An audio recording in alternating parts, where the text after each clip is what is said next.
नाही नाही तिथूनच कर ना. कर सुरू. मी तुम्हाला आपल्या हँड रूलवरून सांगणार आहे. म्हणजेच आता आपल्या हँडला 5 फिंगर्स असतात. आता हा फिंगरला 0 डिग्री बोलू आपण, कन्सिडर करू. हा 30 डिग्री, हा 45, हा 60 आणि हा 90 डिग्री. तर जर आपल्याला साइन थीटा फाइंड करायचा असेल तर समजा आपल्याला जर साइन 30 डिग्री फाइंड करायचं आहे तर त्याच्यासाठी फॉर्म्युला यूज होतो sine theta under root fingers above divide by 2. म्हणजे साइन 30 डिग्री फाइंड करायचं आहे, हा आपला 30 डिग्री आहे तर त्याच्या बिलो फिंगर्स आपला 1 आहे. म्हणजे अंडररूट 1 बाय 2 म्हणजेच 1 बाय 2 हा आपला साइन 30 डिग्री येतोय. म्हणजे इथं बघा साइन 30 डिग्री 1 बाय 2 साइन्स येतोय त्याच्यात. तसंच आपण कॉस थीटा पण फाइंड करू शकतो.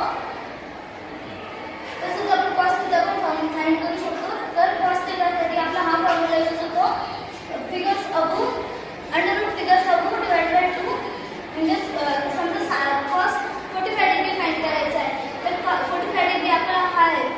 तर याच्यावरती म्हणजे अबोव 2 फिंगर्स आहेत. म्हणजे फॉर्म्युलामध्ये कसं येईल √2 बाय 2. म्हणजेच त्याचं जर आपण सॉल्व्ह केलं तर 1 बाय √2 आन्सर येतं. आपला कॉस 45 डिग्री पण 1 बाय √2 आहे. तसंच आपण tan 45 डिग्री पण फाइंड करू शकतो. म्हणजे tan थीटा पण फाइंड करू शकतो. जर आपल्याला tan 60 डिग्री काढायचं असेल तर हा आपला 60 डिग्री आहे. आपल्याला हँड फ्लिप करावं लागतं. म्हणजेच अंडररूट फिंगर्स अबोव आणि under root fingers divide by under root fingers below. आता इथं tan 60 डिग्री फाइंड करायचं. हा आपला 60 डिग्री आहे. हँड फ्लिप करायचा अंडररूट 3 म्हणजे 1 2 3 आहे त्याच्यामुळे अंडररूट 3 डिवाइड बाय अंडररूट 1 म्हणजे अंडररूट 1 म्हणजे 1च त्याच्यामुळे tan 60 डिग्री येतो √3. तर हे बघा आपलं tan 60 डिग्री √3